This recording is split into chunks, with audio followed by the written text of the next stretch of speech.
بسم اللہ الرحمن الرحیم۔ حضرات محترم، میں بیت اللہ کی فضیلت بیان کر رہا ہوں۔ ایک مجھے شعر ابھی یاد آیا ہے، سن لیجئے۔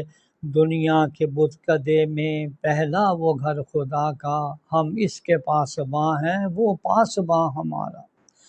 آج کعبہ کے بارے میں ایک روایت حضرت عطا رحمۃ اللہ علیہ فرماتے ہیں کہ بیت اللہ کو دیکھنا بھی عبادت ہے، اور بیت اللہ کو دیکھنے والا ایسا ہے جیسے رات کو جاگنے والا، دن میں روزہ رکھنے والا، اور اللہ کے راستے میں جہاد کرنے والا، اور اللہ کی طرف رجوع کرنے والا ہو۔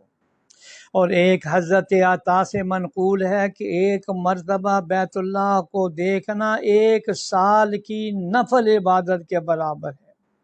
حضرت طاؤس رحمۃ اللہ علیہ کہتے ہیں بیت اللہ کا دیکھنا افضل ہے اس شخص کی عبادت سے جو روزے دار ہو، شب بیدار ہو، اور مجاہد فی سبیل اللہ۔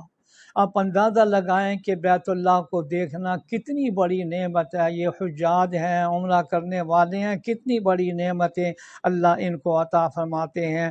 جو لوگ فرض ہونے کے باوجود حج نہیں کرتے، حج فرض ہے اور پھر سستی کرتے ہیں، اول تو وہ سخت گناہ گار ہیں، دوسرے پھر وہ بیت اللہ کی زیارت سے، اس کی زیارت کے عظیم ثواب سے محروم ہے۔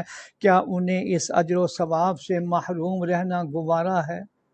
حضرات محترم، بیت اللہ کا دیکھنا ثواب، بیت اللہ کی طرف منہ کرنا ثواب، بیت اللہ میں بیٹھ کر اور پھر بیت اللہ میں ایک نیکی کا ثواب 1,00,000 نیکیوں کے برابر مل جاتا ہے۔